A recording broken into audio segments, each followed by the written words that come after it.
You are now tuning in to Kickspot with Jinu Park and Migs. And we're back here at the Kickspot. Yes. We got a special guest. We have, we're gonna go right into this. I know that the segment might take a long time if we don't get right into this. There's gonna be a lot of stuff we're gonna talk about today. As you can see. Talk about a lot of stuff. But can I introduce him? Can I introduce him? Go for it. So we have one of my good friends, and Jinu's now good friend, Mr. Jut Gonzales. Yeah, let's go. What's up, guys? He is a realtor slash famous DJ, all out of SoCal. Also, a musician. He put that in also there. is a writer. He's releasing a book soon that he's gonna talk about. Super excited to get to know him a little bit more. We're gonna have a plethora of topics to discuss today. Also, again, if you guys did not see episode 1 of our new season, what we're all about this season is what, Jinu Park? About integrating food, That's right, Asian baby. food specifically as well, and then just talking to our friends about what they're doing, what their grind is, you know, just about life in general. Pick up some sexy LA boys. pick up some new perspective, right? So, when I asked Judd if he wanted to be on the show, I go, hey man, so we got our new concept, you know, what's your favorite food? And this motherfucker says, what did you say? Corned beef. It's like out of everything that he could have told us, he said corned beef. Corned beef. So, Very ironic because I correlate corned beef with, you know, like Ireland. Yeah. Like Irish food, right? So Migs actually just told me that you guys, like Filipinos, have like a separate like corned beef type of dish or something like that. The same corned beef. it's the same corned beef. exactly? The same corned It's beef. still same corned beef, but the way that we make it is exactly the same way as everyone else makes it, but we What? just use it with rice. We just use it with rice. You just put rice on top, and that's just like a I Filipino. mean, you put it on side. top of the rice. Yeah. Put it on top of the rice. Yo, You already come on know. now. Corned beef. Come on now. I'll eat my corned beef with corn. Come on. And I really thought it was gonna be some type like a Filipino No. influence type of thing. Not at all. But- Not at all. no, it's the same thing. Okay. What alright. we love in the Filipino culture is Besides it's rice? cheap and it goes a long way. So like growing up in that Yeah. situation, you have Vienna sausage, you have Spam, Yes. you got hot dogs with rice. But my favorite, to make it exquisite, corned beef, because you make corned beef with the tomato and whatever vegetable, put the garlic, put it on top of the rice, and then you can feed like a lot of people. Yes. Is it cheap. you know like Filipino spaghetti is like sugary sweet? Yes. Right? Is it similar to that concept? Well, you'll taste it Nothing today. special. Nothing special. But you'll taste it today. You tell me if it's sweet. You know? Okay. Nothing special. We might want to cut this. Shout out to New Zealand corned beef. New Zealand corned beef. Is that the best? Australian corned beef Australian and corned beef. Argentinian corned beef. Australian, There okay. is a caldereta flavored corned beef that's coming out of the Philippines right now. It tastes like caldereta. I didn't know that. Wow. Wow. Interesting. I'm a corned beef fanatic. Yes, he's a connoisseur. I'm surprised you didn't mention Ireland though. Ireland also probably gets it from New Zealand as well. But in the Ireland Really? I corned did beef, not they know have it in a big thing, and they usually pressure cook it. They usually pressure cook it into a stew. Because that's Okay. what the Ireland, they do like the stew stuff, where we make it into the pan-fried kind of thing. Well, let's get right to it. I brought some corned beef for Jut Hell yeah. because he didn't want to cook his own corned beef. not the But best cook. let me go Shout grab out it to real Josh. quick. Let me Shout just. out to Josh and Sampa for being the cooks. Let me stop trying. I'm very intrigued by this. So here you go, JP. Thank you. Mr. Jut Gonzales. This is the corned beef. This is the corned beef. I don't know if you guys can see it's beautiful. This is for you, sir. Oh, here, you guys soup it first. I will tell you where I got it from. So I picked up this corned beef I would say just do it. from, shout out to Pam Spinoy Best out of Lake Forest in Orange County. You know, Tita Pam's. I have never met Tita Pam, but she seems like a nice lady. Tita Pam is probably a dude. No, I think I see Tita Pam there. And she said hi to me today. It's probably like Tito Arnell. So, And he's like, you know what's more sellable? What's more sellable is Tita Pam. Oh or my like God. Auntie Babies No. Bakery. It's like, oh shoot, that's probably some really good Filipino food. Oh my. Oh my god. All right, so At the count of 3, I guess. Here we go. so then you tell us, you know, how it is, because I know you're a corned beef connoisseur. Okay, so it's got peas, it's got some potatoes in there. Obviously the corned beef. There's no corn, unfortunately. It's oily. That's for No, that's sure. what it's supposed to be. Oh. I love corned beef. It's just easy. You know, it's easy. It tastes nice. It goes down. You can put it in rice. You can put it in vegetables if you wanted to. You can make it a taco. You know, put some eggs on top of it. Awesome. This is bomb. Tita Pam's Pinoy Best in Lake Forest, down South County. Go check them out. This is awesome. ASMR. Fire. ASMR. Now the original corned beef, it's made out of cabbage, no? Just cabbage and then corned beef, right? Yeah, that's the stew. The original. Yeah, it's That's stew. a stew. stew. Yeah. Is corned beef Filipino? I don't know. No, I don't think so. I don't think so. I think it's just another part of the canned meat. We're just like, oh, it's easy. Man, feed the family. So It's like taco night. from 1 to 10, how would you rate Tita Pam's corned beef? This is actually really good. It's Really? really good. I would really like to have it like fresh, with like fresh, like warm rice. Because rice is a bigger part of it. Because if the rice is not moist and yummy, then it is trash. I see. It's like when you go to like a Korean barbecue spot, right? And then you get a white rice, and it's like undercooked white rice, and it's like, why am I here? Like, you have one job. Make the rice good. It's actually really good. Like, make the rice good. God. Like, imagine you have Yeah. like the perfect cowpea, right? And then all of a sudden you get it into the rice, and then it's just like soft, and then you hear the crunch of the rice because it's not cooked all the way. Waste of time. So you go to Korean barbecue spot and you're like, I want to rate this Korean barbecue spot. By the rice. The meat was good, but the rice But the sucks. rice, 1 star. 100%. But you know Wow. what? Not 1 star. I'll do 3 stars because I'm not a piece of Really? shit. But I will let them know in the comments on Yelp, like, yo, you have a rice cooker. It's an industrial sized rice cooker. You had one job. You didn't put enough water. Like, come on, man. Come on, man. I'm a big rice guy. I did the Joe Coy test. Yeah. Yeah. Right? Imagine you can even do it with like an industrial sized one. Like that's that big, right? Yeah. You just kind of put it Yo, in. I'm not just gonna lie, like, I'm gonna boom. have a little bit more Yeah, no, about, eat you know what I'm saying? Like, it's bomb as hell. Shout out to good rice places. Yeah. Also, shout out to Chaste Family Market in Pasadena. Okay.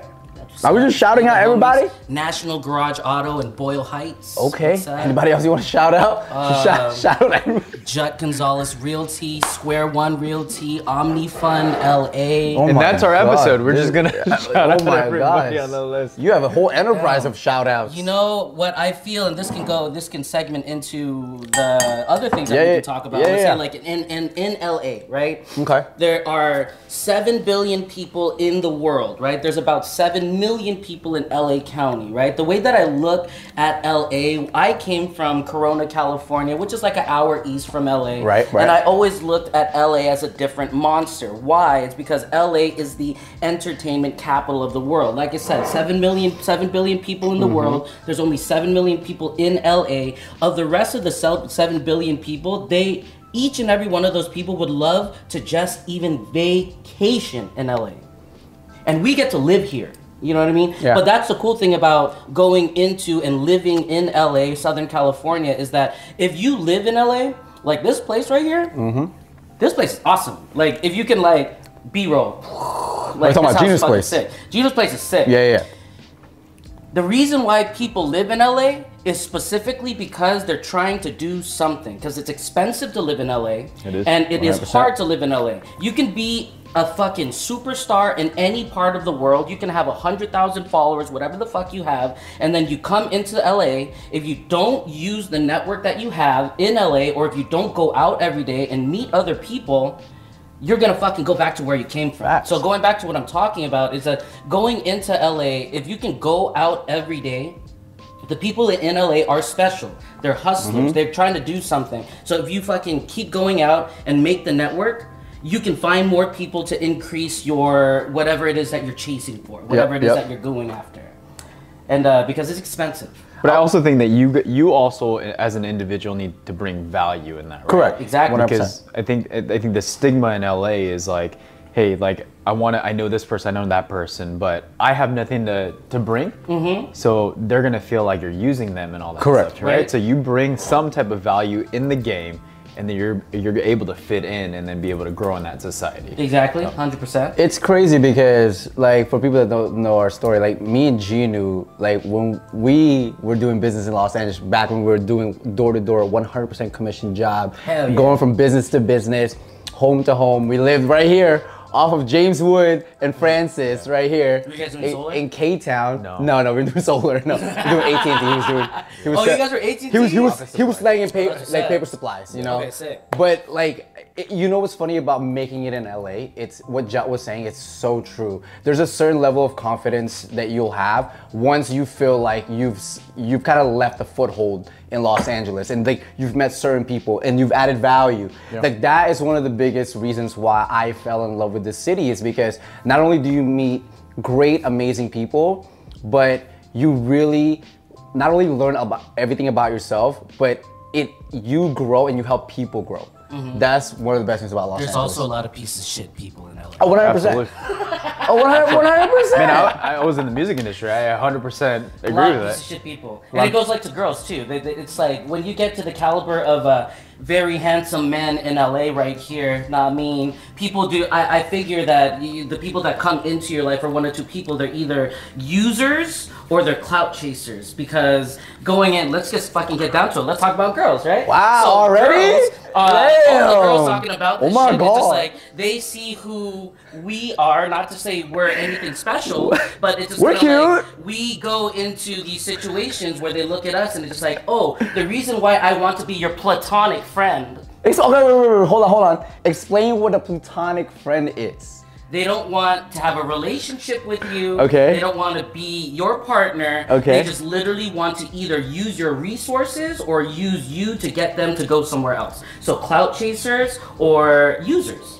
And that can go for women too. Hey, leave comments. Tell us what you just thought of that.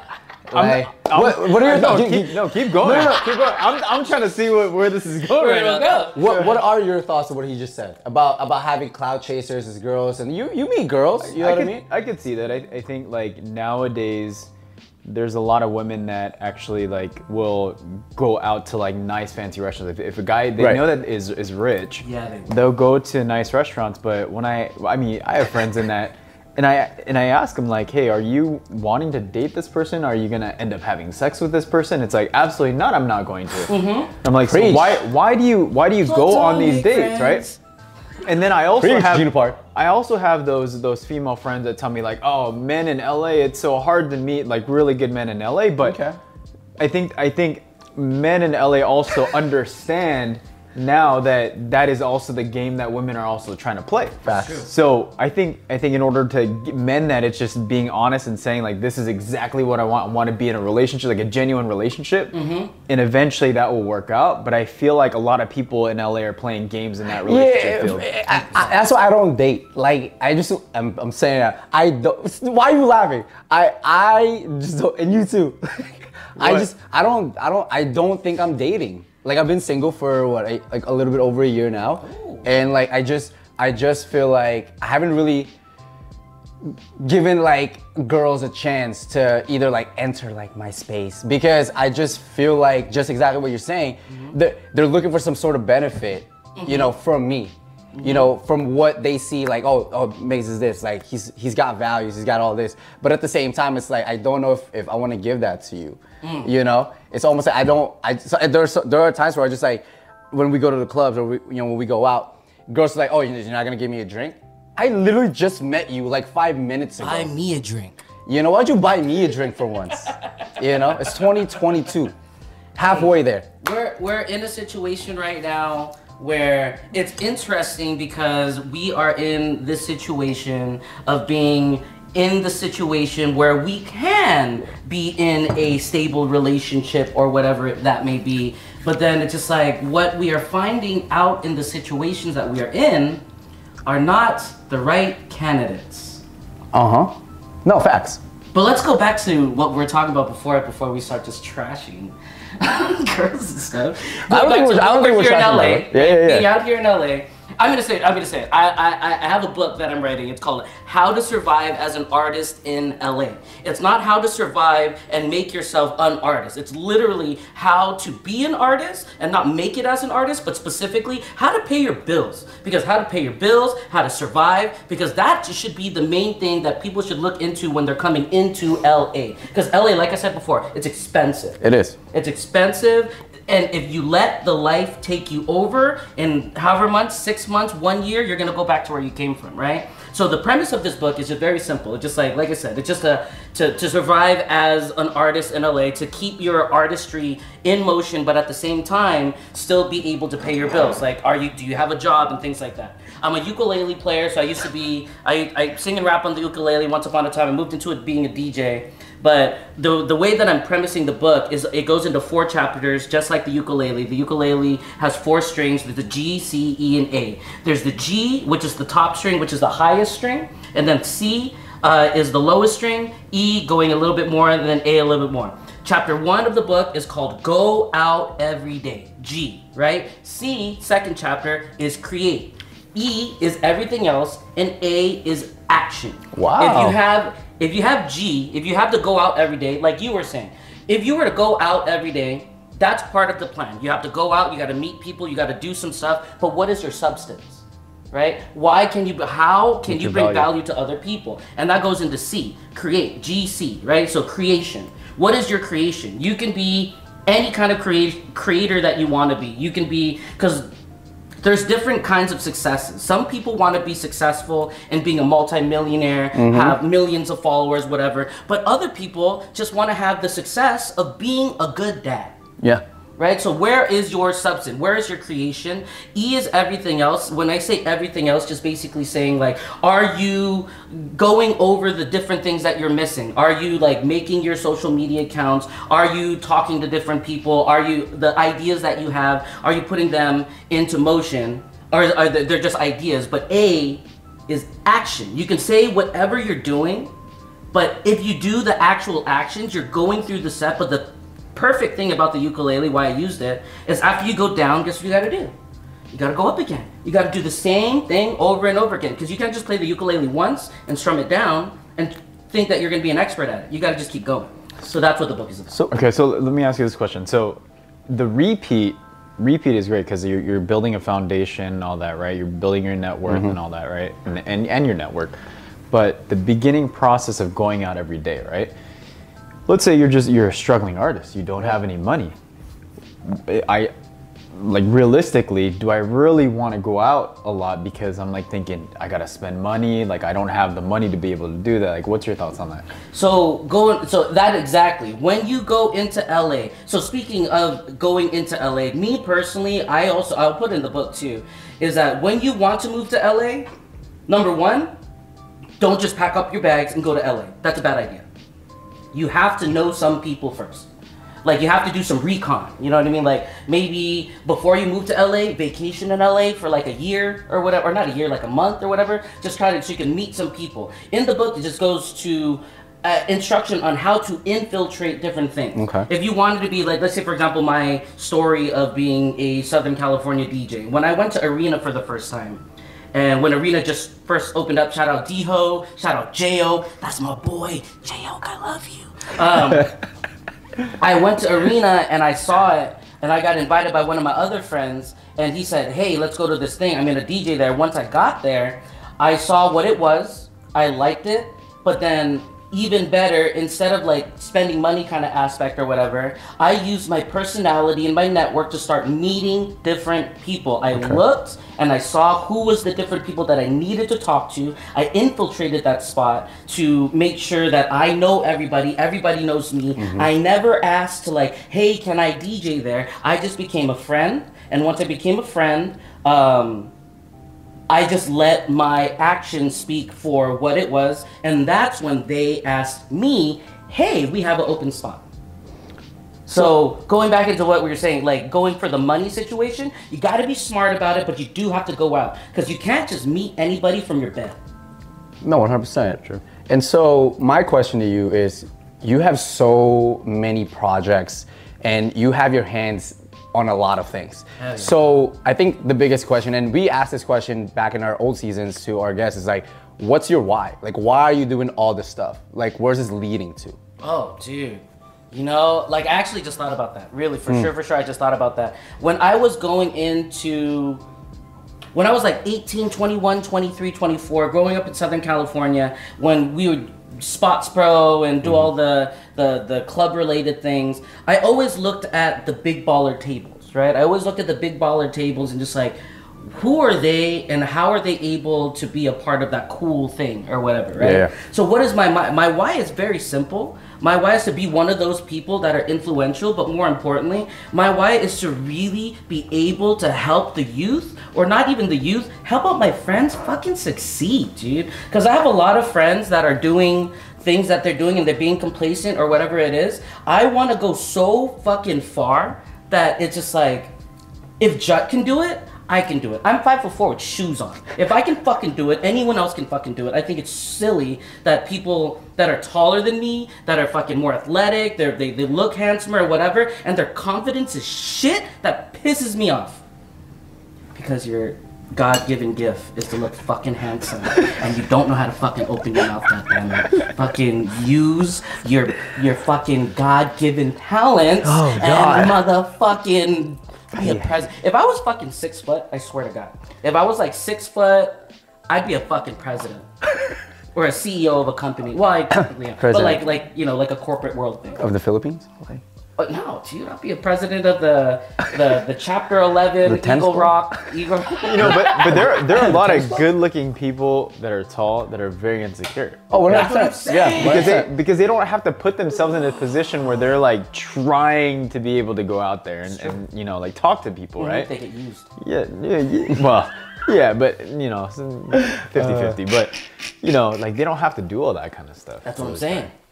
So that it goes into the point where just like some people have to try a little bit harder for different things, for different situations. And looking into that kind of situation, just like you were not put into the struggle of like being the no one. You were always the someone because physically you were already there, right? So just like I said, I'm 5'4" with shoes on. So my entire life I've been the small guy. I've always been the small guy kind of thing. So I always had to be 5'4" in height, but I have to be 6'4" in personality. Hey. Whereas just like in 6'4" people, they don't have to have the personality because they already have the physical aspects. But then that kind of fucks them up later on in life because it's just like, where's your personality? Where is your substance? Yeah. I mean, so you moved here from somewhere else, or you were like? I moved from the Inland Empire, from Corona. From Riverside, Corona, I went to Cal State San Bernardino. Cal State San Bernardino, what's up? But I moved from there, moved over here in the dreams of being a rock star. And that's where it goes in the book of just like how I moved into LA with this dream.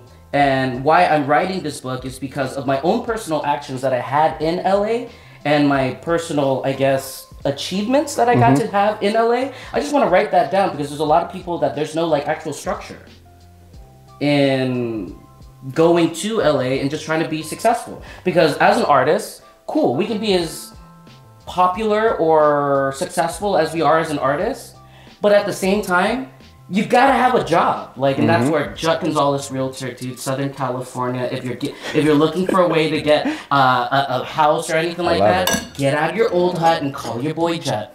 There you go. Can you sing us a song too? While you're doing that? If you're looking to find your home, get out of your hut and call your boy Jut. It's stuck in my freaking head all week, dude. I'm so done, dude. Okay, well, lastly, because we're almost out of time, I just want to ask this question before we wrap up and give your last shout outs here. How has LA shaped you? LA shaped me to make me know that you literally don't have to be the smartest, the handsomest, the tallest, the most physical anybody. The only thing that you have to do in LA, just like you were saying, you have to have substance. You have to bring value to people. And very simply, it's just kind of like, if you cannot ask for things, but you can show that you are of value to people, as long as you are there and you become a friend, then you will reap in the benefits. And I don't know in other situations, or in other cities or whatever it is, from my own experiences, is that there are a lot of people that are just wanting to get the help. Whereas in LA, everyone wants to show how fucking big their dick is. And it's just like, I'm better than you, I'm better than you, I'm better than you. Fuck all that shit. What I found out in LA is that if you're a good person, you will attract good people. 100%. And if you find those good people and you allow the good people to start doing things, then you can start building your empire and your network of just good people. And that's where you can succeed in LA. Because if you're a fucking popular person, if you're a cool person, right? You know what? Do you ever wait in line at Lock and Key? No. I mean, maybe. I wasn't supposed to say that. Right? Sorry, I'm not. You know, just like, it's it's not how popular you are. The reason to be a socialite in LA is not the money that you get, because you don't get money from being a socialite in LA. It's the perks. Don't wait in line. You get to be on stages and stuff. Yep. You get to know different people. You get this VIP treatment in different places. People fucking know you for different things. And that's the perks of being a socialite in LA. And so going back to your question, what did I learn from LA? If you can learn how to fucking boost up your social media profile, people think that you're dope for no reason. That's awesome. That's awesome. Follow me on TikTok. JP, any last comments, feedback, any questions for our guest here before he like literally killed the rest of his corned beef with no rice? No, I just didn't know corned beef was a Filipino thing. So thank you for letting me know. But we gotta have him back. You're freaking hilarious. we have to have part 2 with Jut. I like the fact that you're so vocal about a lot of stuff. Yes. Because there's a lot of stuff that I think about that I internally think about, and I'm like, huh, it's interesting that he thinks this way, and then it's a different perspective, but also it also makes sense. Yeah. Cool. 100%. So I'm excited for your book. Yes, I want to read the book. I read a lot of books. So I'm excited to see what you have to say about that. So anything coming up for you, like as far as like any deals getting closed or anything else? Anywhere you're gonna spin soon? Always closing, baby. You know? Always closing. Let them know where you're spinning next, Jut, you know? I'm doing a lot of house parties. There you go. And if you're looking for a wedding DJ, I am the fucking shit at weddings. I love weddings. Weddings are my favorite things to play. Like, they're my favorite things to play. What's the #1 wedding song you play? That's a good one. Fucking the guy with the orange hair, what's his name? Fucking his orange hair. He plays the guitar. He's Irish, I think. Fucking Ed Sheeran. Ed Sheeran. Perfect. Not perfect. Wonderful. Or something tonight. No. Wonderful Tonight? No. No, that's not him. That's Airplane. Perfect tonight. Yo, you like playing that one? Yeah, that is That's a like, good one. if someone, that's my go-to song. Where His it's like, original one was, I think, the wedding song to go to. which one? Wonderful Tonight?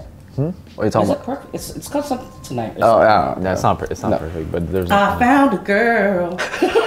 Sing it for us. Just close this off with this. Close it off with this. Go. What is it? Close it off. And then we're gonna take a shot. We'll pour the shot. We'll pour We the already shot. did. It's already We'll there. pour the shot. Is it? Oh, see, I'm thinking like Eric Clapton now for some reason. I don't know. That's literally what I had in my It's head. not Wonderful Tonight. I think it's called Perfect. Perfect.